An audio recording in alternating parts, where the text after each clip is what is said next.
কমলপুর কমলেশ্বরী কালী বাড়ির উত্তর দিকের রাস্তা অবরোধে বসেছে এলাকার মানুষ। তাদের অভিযোগ, বর্তমানে যে কাজ চলছে তাও নিম্নমানের।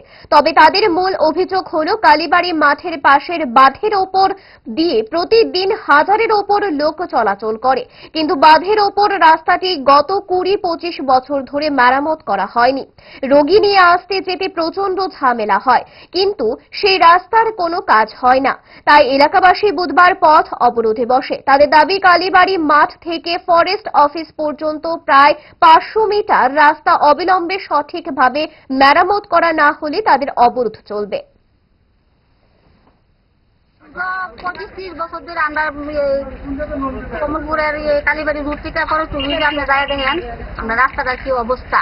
আমরা একটা রুগীরে আইতে পারি না, একটা রুগীরে আনতে গেলে আমরা কান্দাইয়া এই কালীবাড়ি রুটে আইতে হয়, তারপরে একটা রুগীরে আমরা মেডিকেলে যাইতে হয়। এর আগে রুগী অবস্থা খারাপ হয়ে যায়, সুস্থ রুগীরা অসুস্থ হয়ে যায়। আমরা এত বছর ধরে আমরা এই রাস্তা লাগে এইভাবে কষ্ট করতেছি।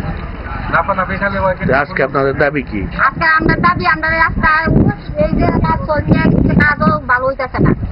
এরপরে এই রাস্তায় অধুরা করে কলোনি ঢুকছে, আমরা রাস্তা চাই, আমরা একবার ফরেস্ট অফিস থেকে কাজ করে আয়া এই রাস্তায় এদিকে আয়া পূর্ণ হোক। আর কাজটা ঠিক হইতেছে না, কাজটা 2 নম্বরে কাজ হইতেছে। কাজটা যাতে ভালো হয় আমরা এই দাবি চাই।